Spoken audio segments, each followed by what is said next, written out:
Boa noite, meus irmãos.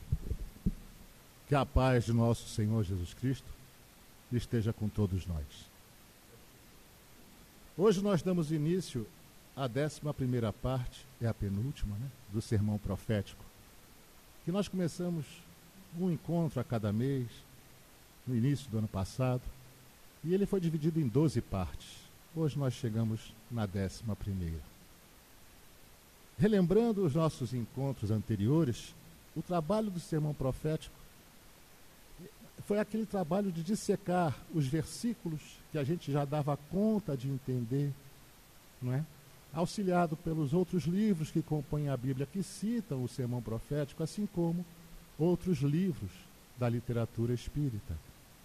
Então nós viemos dissecando e pegando auxílios em outros livros também da Bíblia. E baseado no nosso encontro passado, em que o mestre estava frisando que a volta dele ao mundo, em espírito e no coração dos homens, se faria de uma forma inesperada. Então, no versículo seguinte, continuando de onde nós paramos, o mestre disse: virá o Senhor daquele servo em dia que não espera e em hora que não sabe.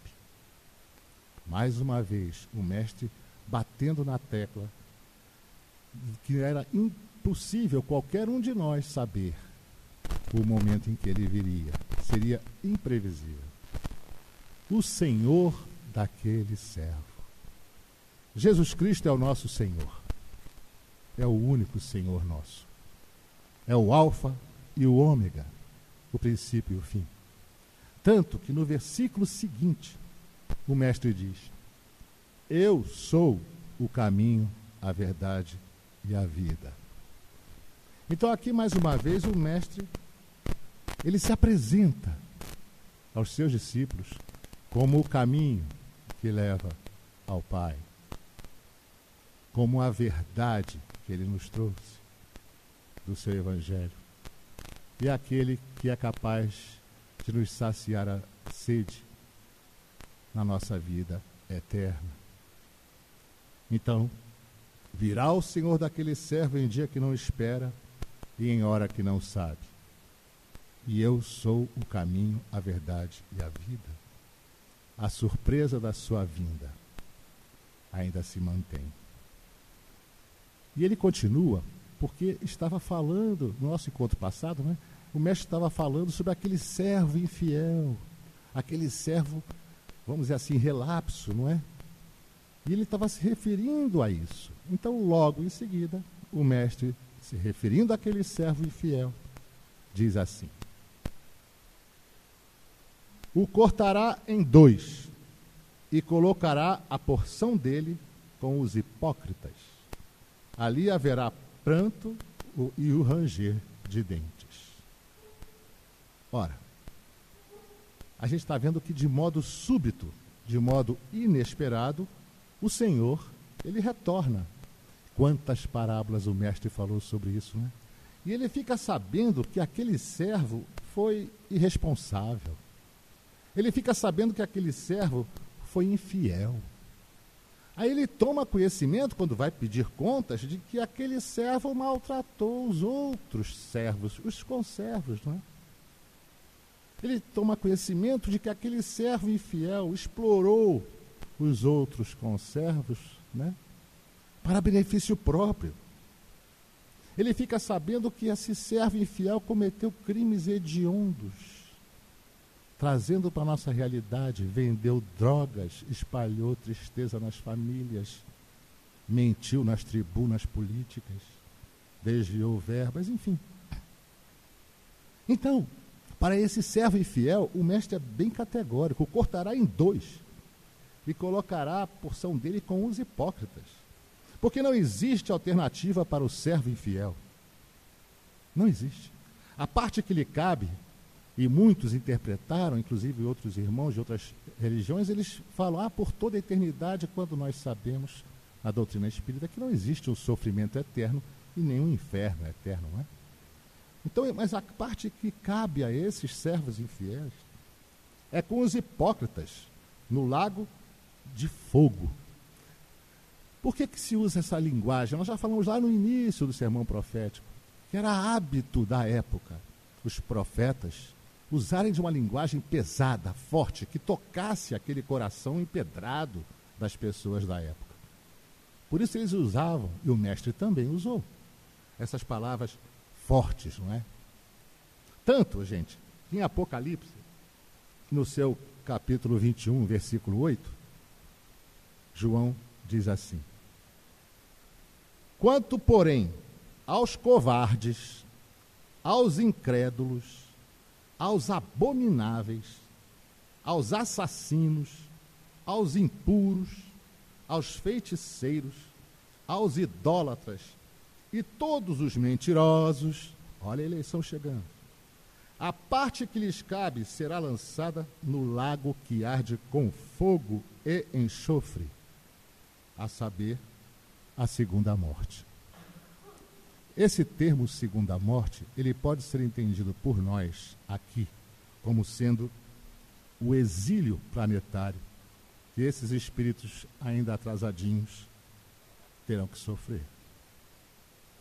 Porque quando somos confiados, né, pelo próprio Senhor, com alguma posição de liderança, de comando, com algum poder humano nas mãos, não é?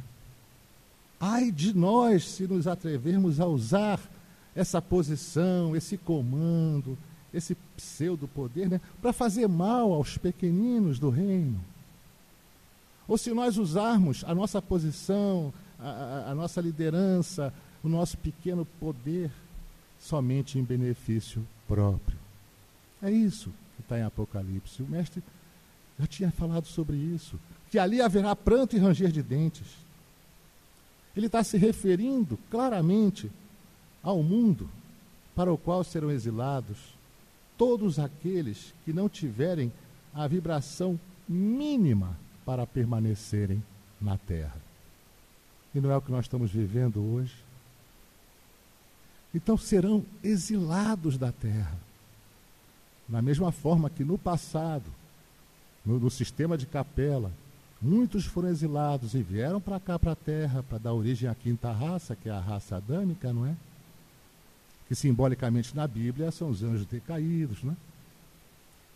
Assim, nós, aqueles que formos exilados, também iremos ajudar lá. Em Lucas, no seu capítulo 21, versículo 36, Lucas diz assim, palavras do mestre: vigiai por todo o tempo, rogando para que possais escapar de todas as coisas que estão prestes a acontecer e permanecer de pé diante do Filho do Homem.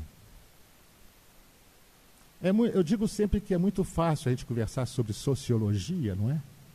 Falar sobre, disparidade, é pobre, é rico, a gente passando fome e tudo mais, nós sentados numa mesa com o maior banquete, cheio de cerveja, de bebida, é fácil, não?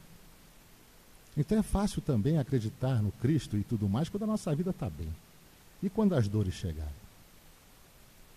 Então ele diz, vigiai por todo o tempo. É, de novo, o olhai, vigiai e orai. Ele diz, todo o tempo, vigiar o quê, gente? Os nossos pensamentos. Vigiar os nossos desejos. Vigiar o nosso comportamento.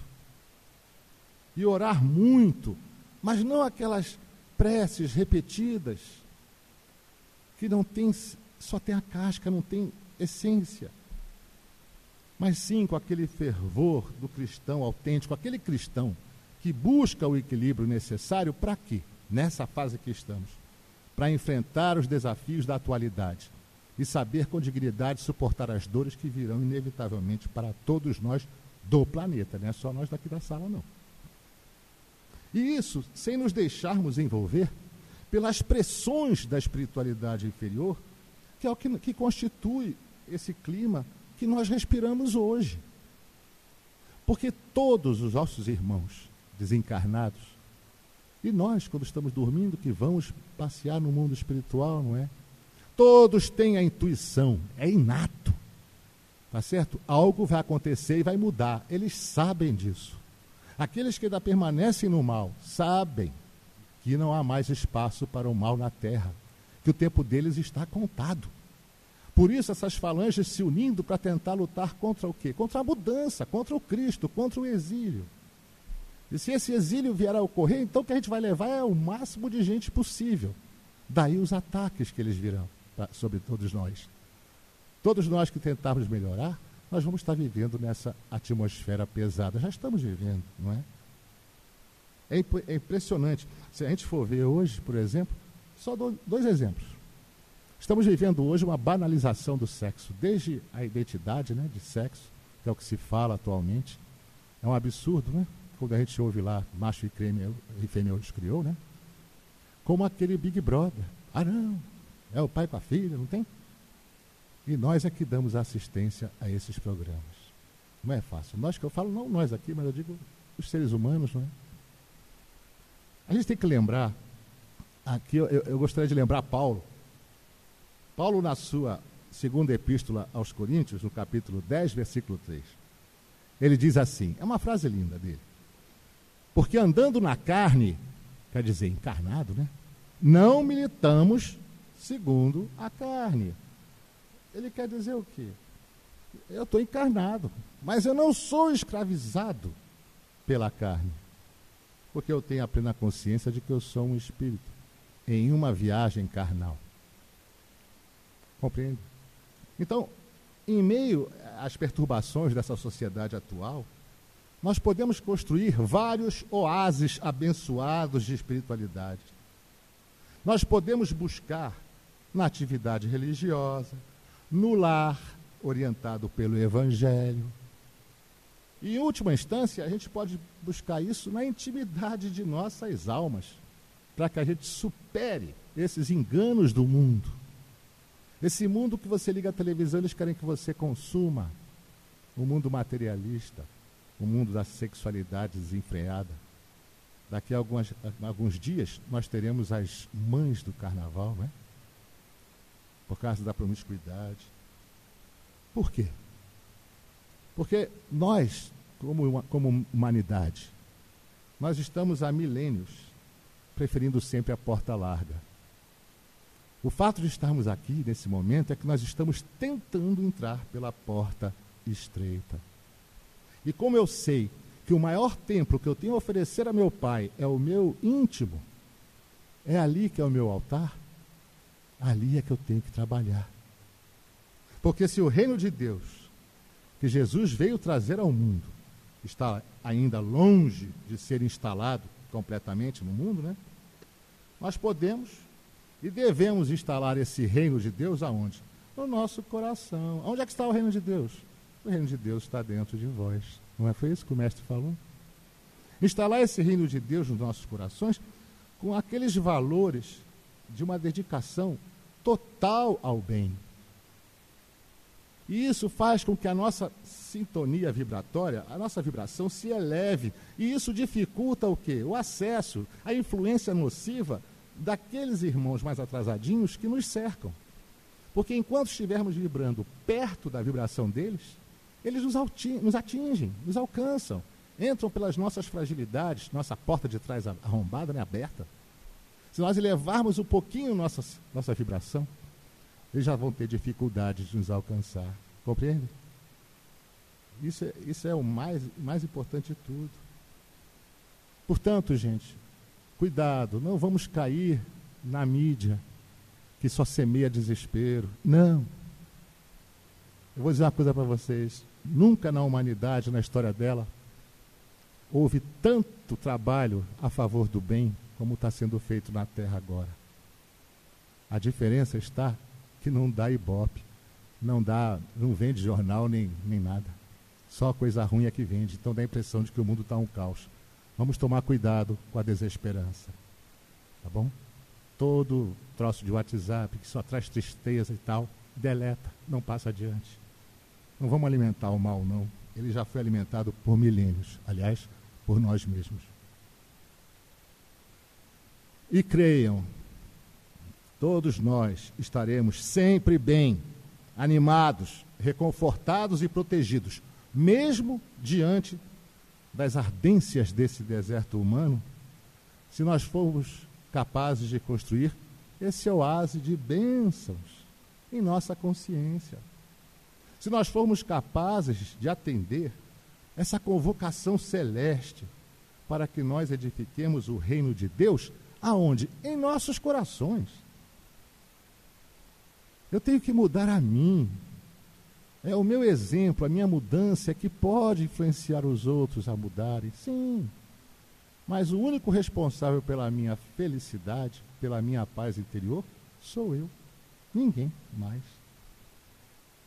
E há uma lei no universo, a lei divina, que é a lei do progresso. Ela não pode ser derrogada. E é da vontade de Deus que tudo evolua, desde os seres até os mundos. Então, tendo que reinar na terra o bem, necessário é, sejam dela excluídos os espíritos ainda endurecidos no mal e que possam acarretar o quê? Perturbações. Chega um momento em que tem que parar. E Jesus deixou isso muito claro, né? É porque Deus permitiu que esses espíritos ainda arraigados no mal permanecessem aqui na Terra o tempo de que precisavam para se melhorarem. Mas é chegado o momento em que, pelo progresso moral dos habitantes da Terra, o globo terráqueo terá que subir na hierarquia dos mundos. E o mestre foi bem claro na parábola do joio e do trigo. Mas tem joio no meio do trigo? Não, deixa quieto. Deixa crescer junto. Quando chegar a colheita, nós vamos pegar o joio, amarrar em molhos e jogar no fogo para queimar. É o que está acontecendo.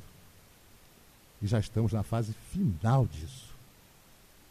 Então, essa separação do joio e do trigo, ela mostra o seguinte, que para esses espíritos ainda arraigados no mal, a Terra, como um planeta entrando em fase de regeneração, será um mundo proibido para eles, como morada, não é? Tanto encarnados quanto desencarnados. Todos aqueles que não tenham aproveitado os ensinamentos que tanto encarnados como desencarnados, né, se achavam em condições de receber. Quantas encarnações nós tivemos vivendo Alice no País das Maravilhas, não é? Com a irresponsabilidade, com a maldade. Aí fomos melhorando, melhorando. Hoje estamos sentados aqui. Alguns, como eu conversei com o nosso irmão ali, já estão lá na nossa frente. Mas a imensa maioria ainda está atrás de nós. E o que acontecerá com esses espíritos, esses servos infiéis, que o mestre disse na parábola? O que acontecerá com essa gente toda que ainda se compraz no mal? E é impressionante, porque nas sessões mediúnicas nós vemos espíritos que são tão ligados ao mal. Eu gosto de fazer o mal, né? Está ali a Joeli que não me deixa mentir. Né? Então, é impressionante. É impressionante. Então, eles serão exilados para mundos inferiores. Da mesma forma como foram exilados para a Terra, né? O pessoal de Capela, que deu origem à raça adâmica e tal. E vai vir substituir a esses espíritos, vão vir espíritos melhores. Nós já sabemos que uma quantidade grande de espíritos de outros planetas estão vindo em missão para a Terra, mais iluminados do que nós, para nos ajudar a alavancar, entende? A subirmos de um planeta de expiação e provas para um planeta em regeneração. E eles já estão encarnados, todos eles, alguns na infância, outros já na adolescência, já quase completando seus 21 anos, todos destinados a cargos importantes no planeta. E essa separação do joio e do trigo, que Jesus preside, é que se acha figurada, né, nestas palavras sobre o juízo final, quando o mestre diz que os bons passarão à minha direita e os maus passarão à minha esquerda. Lembra? É isso. Quem preside é o Cristo. E quem define se eu sou ou não escolhido, como já falamos em encontros anteriores, é o meu padrão vibratório. Eu me coloco na posição de ser escolhido. No livro Evangelho segundo o Espiritismo, tem um pedacinho que eu copiei, que ele diz assim: para que na terra sejam felizes os homens, preciso é que somente a povoem espíritos bons, tanto encarnados como desencarnados, e que somente ao bem se dediquem. Por quê? Porque a psicosfera de um planeta é o somatório da vibração dos encarnados e desencarnados que vivem aqui. Então, se houver esse expurgo, como já está havendo, de uma imensa quantidade de gente, tá certo? Que está vibrando muito baixo, no final das contas, está chegando gente vibrando alto, o nosso padrão vibratório planetário melhorará.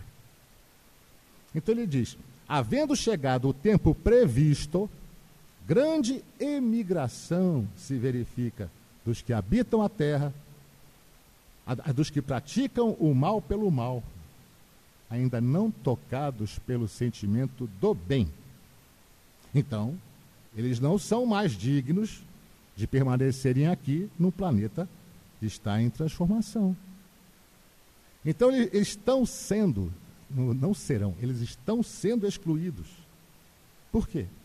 Porque senão iriam trazer nova perturbação, iriam trazer confusão para todos nós. Eles iriam constituir obstáculo ao progresso dos outros, seriam novamente uma pedra de tropeço para todos nós. Vocês querem ver? É justo, nós aqui humanos, numa sala de aula, os alunos que querem estudar, aquela meia dúzia ali, serem prejudicados pelo resto da turma que não quer nada a vida toda? É justo? Não. A mesma coisa. Nós demos para vocês milênios. Chegou um momento, bom, esses aqui estão a fim de levar a sério, então eles vão ficar. Esses aqui vão para outra escola. É isso. Compreende?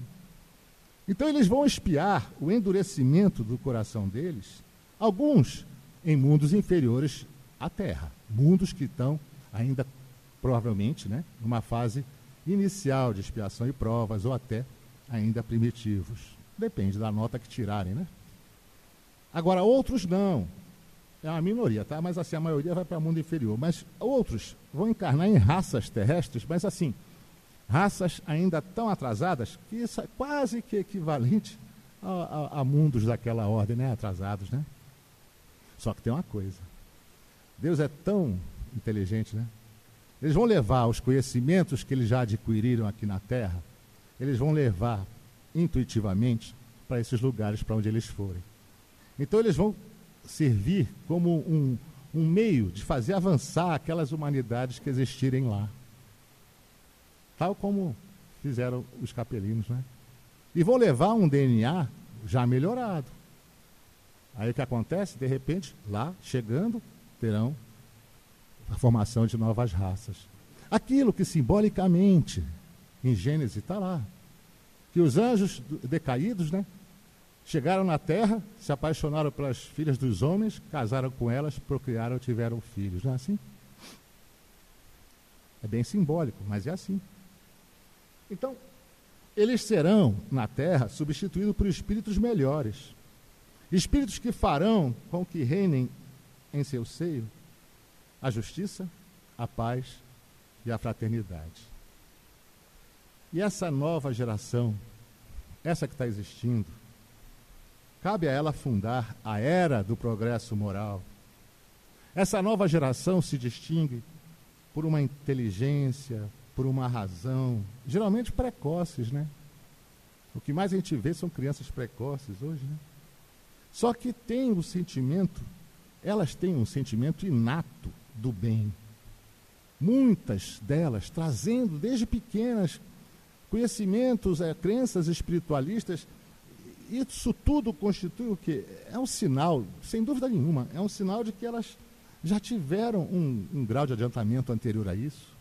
Elas estão trazendo as memórias de orbes mais evoluídos que os nossos, né? Para nos ajudar, a todos nós. É claro que um mundo em regeneração, ele não vai se compor apenas, tão exclusivamente, de espíritos eminentemente superiores. Não, longe disso. Ele vai ser, o mundo em regeneração, vai ser constituído, sim, por aqueles que já tendo progredido, olha, Eles se acham predispostos a assimilar todas as ideias progressistas. Aqueles que se mostram aptos a secundar esse movimento de regeneração. Compreendem? Então, não precisa eu ser perfeito, não. O que, ao contrário, distingue os espíritos mais atrasadinhos, em primeiro lugar, é a revolta que eles demonstram contra Deus. Por quê? Porque eles se negam a reconhecer qualquer poder superior aos poderes humanos. Esses irmãozinhos mais atrasadinhos, eles têm uma propensão instintiva para as paixões degradantes, são belicosos, não é? A gente vê muito eles quando tem final de jogo de clássico em cidade grande, né? Eles estão ali, um brigando com o outro, matando. Eles trazem dentro de si sentimentos antifraternos de egoísmo, de orgulho, os mesmos sentimentos, né, que nós carregamos até agora. Mas eu espero que todos nós já tenhamos diminuído bastante, né? É o egoísmo, orgulho, inveja, ciúme, enfim. Eles trazem um apego a tudo o que é material, a sensualidade, a cupidez, a avareza, a ambição, a ganância. É isso. É isso que torna esses espíritos incapazes de herdar a terra, incapazes de aqui permanecerem. E, quando a terra se achar livre deles, os homens caminharão sem obstáculos para um futuro melhor. E esse futuro melhor está reservado para todos nós, ainda neste mundo, por prêmio dos nossos esforços, da nossa perseverança. Lembram lá no início do sermão profético? Aquele que perseverar até o fim será salvo. E enquanto nós estamos ali, nós estamos esperando uma nova depuração que vai ocorrer lá na frente, provavelmente 1 milênio depois, provavelmente. Vai ter uma nova separação, uma nova divisão, mais completa, né?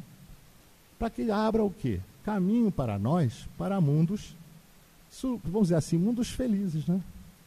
Porque um planeta em regeneração é um intermediário entre um planeta de expiação e provas e um planeta, vamos chamar de feliz, não é? E nós, espíritas, não podemos entender que essa imigração dos espíritos que vão ser expulsos da Terra, vão ser relegados para mundos inferiores, todos os espíritos retardatários vão para mundo inferior. Não. Nem todos. E vão ficar lá para sempre. Bom, não é bem assim. Porque muitos, ao contrário, vão retornar para cá. Porque, gente, no meio dessa multidão de espíritos atrasadinhos, existe uma quantidade imensa, muitos mesmo, que são assim, porque cederam ao arrastamento das circunstâncias, cederam ao exemplo dos outros. Maria vai com as outras. É aquele arquétipo do Adão. Maria vai com as outras. Então, neles, na realidade, a maldade ela não é essencial neles. É muito mais o formato, a casca, do que a essência. Compreendem? É muito mais a forma do que o conteúdo. Eles não são maus porque são maus. Eles são maus porque Maria vai com as outras. E a maioria de nós é assim. Então, há uma diferença entre aqueles que vão embora? Sim, claro. Por exemplo, na minha época, para passar direto, tinha que ter nota 7, né? Então, vamos supor, rapaz, eu e meu amigo aqui, nós fomos reprovados. É mesmo? É. Meu amigo tirou 6,5, foi reprovado, não tirou 7. E eu tirei 2. Olha, a diferença é imensa, né? Porque aquele que tirou 6,5, se ele fizer uma segunda época, uma prova de segunda época, estudar um pouquinho, de repente ele tira o 7. Agora, eu sair do 2 para o 7 fica difícil. Então, ele tem mais chance de retornar ao planeta de origem do que eu. Compreendem?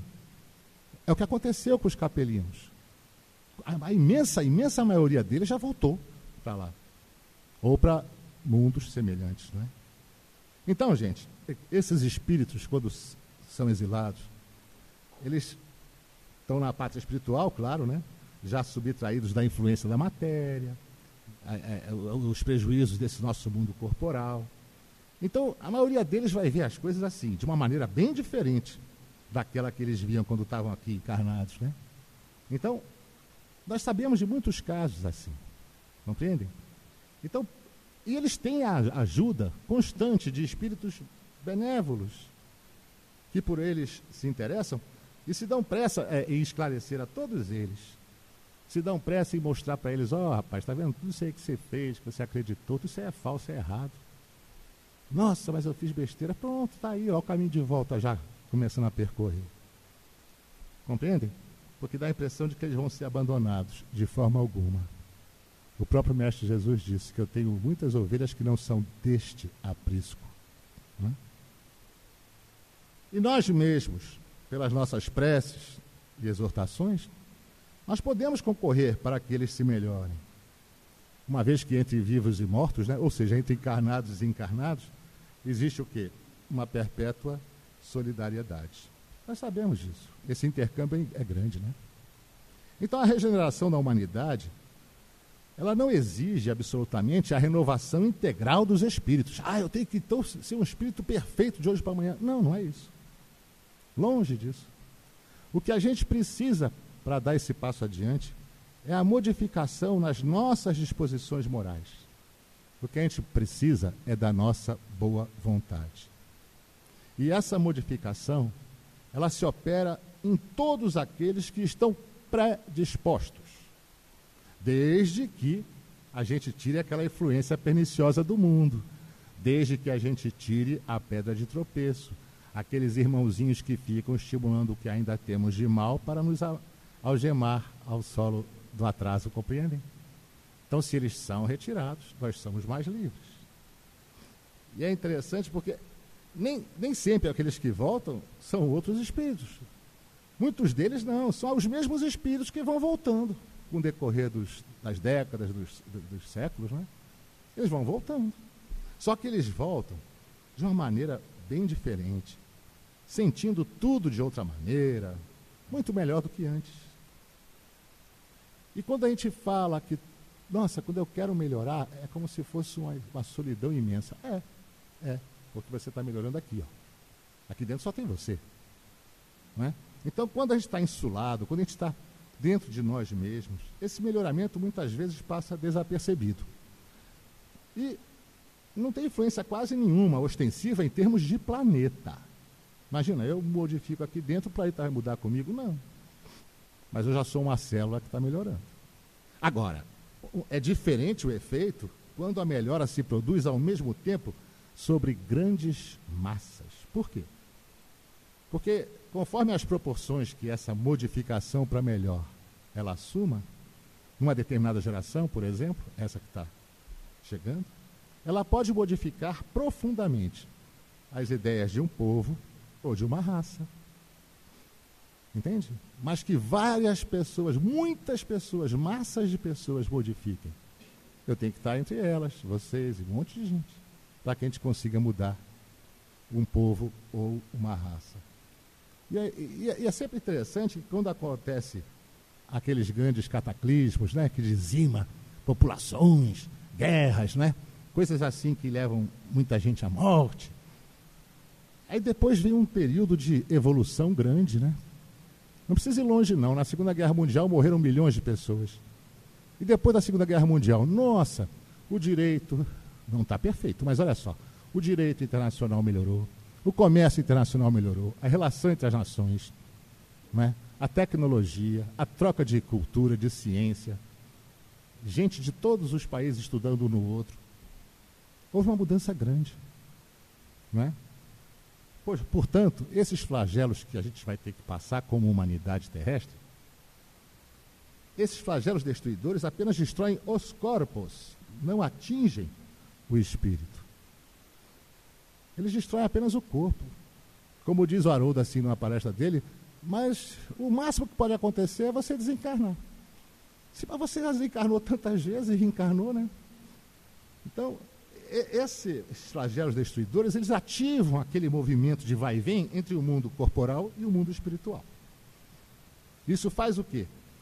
Com que haja um progresso desses espíritos, tanto encarnados quanto desencarnados. Esse vai e vem é muito importante. Portanto, todos os flagelos destruidores funcionam como um catalisador. O que é um catalisador? É um elemento que eu coloco uma determinada reação e ele acelera aquele processo de reação. Isso é um catalisador. E a gente deve lembrar sempre que na nossa história aqui da Terra, né, todas as épocas da humanidade, depois de grandes crises sociais, seguiu uma era de progresso. Exemplo, a Revolução Francesa, por exemplo, não é verdade? Portanto, a gente não deve entrar em desespero quando a gente pega, por exemplo, assim, essas notícias que vêm no jornal, aí que vem, porque aconteceu isso, aconteceu aquilo outro, vai acabar o mundo, que vão matar, vão fazer acontecer. Nada disso. Vai acontecer absolutamente nada disso.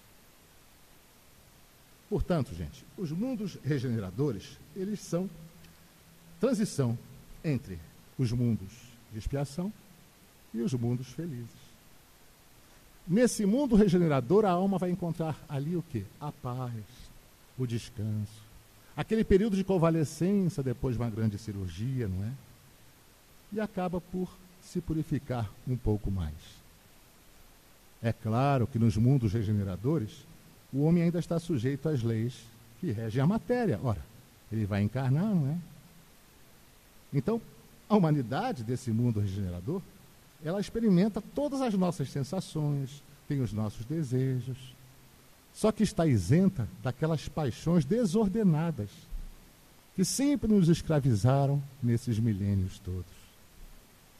Nesses mundos, não há mais o orgulho que emudece o coração, não há mais a inveja que tortura o coração do homem, não há mais o ódio que asfixia nosso coração, não há mais o desejo de vingança. Então, finalizando essa nossa parte 11, lembrar que essa fase que nós estamos vivendo, ela é única. Nunca mais a Terra vai passar de um planeta de expiação e provas para um planeta de regeneração. É uma passagem só, é única. Cabe a nós que estamos tentando ser servos fiéis, não o servo infiel. Cabe a nós encararmos essa nossa mudança com muita seriedade, porque para todos nós aqui, essa encarnação é a mais importante que já tivemos desde a nossa criação. Essa é o divisor de águas. Será que eu vou herdar a Terra? Mas eu sou espírita, eu estou estudando. Pô, que bom. No meu caso, por exemplo, eu entrei no espiritismo, vamos dizer assim, né? No dia 2 de janeiro de 86. Foi o primeiro dia que eu entrei num lugar lá que estava estudando espiritismo. Que legal. Mas a pergunta seria outra. E quando é que o espiritismo entrou em você? Porque eu posso passar 50 anos dentro do espiritismo e ele não penetrar em mim. Eu posso estudar o evangelho durante 100 anos e ele não penetrar no meu coração.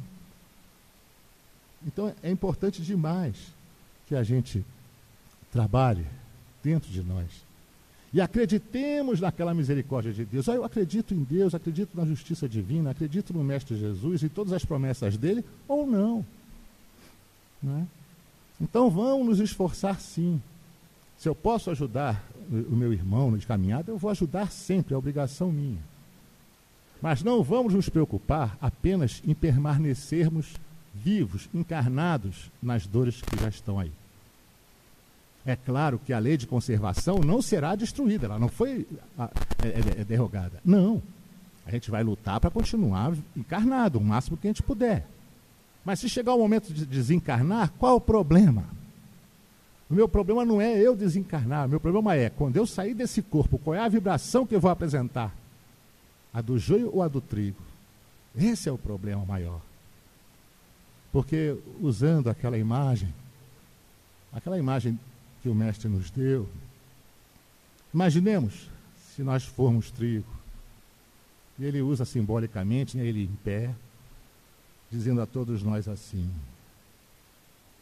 vinde a mim, benditos de meu Pai, e tomai posse do reino que vos foi preparado desde a criação do mundo. Essa é a nossa meta. Esse é o nosso desafio. Aproveitar para avisar a todos que a última parte do sermão profético, em que a gente vai falar bastante mais sobre esse mundo, o que nos espera, A 12ª parte será no dia 5 de março, né? É uma segunda-feira, tal como hoje, também começando às 19h45. Até lá, muita paz. Que a paz seja convosco.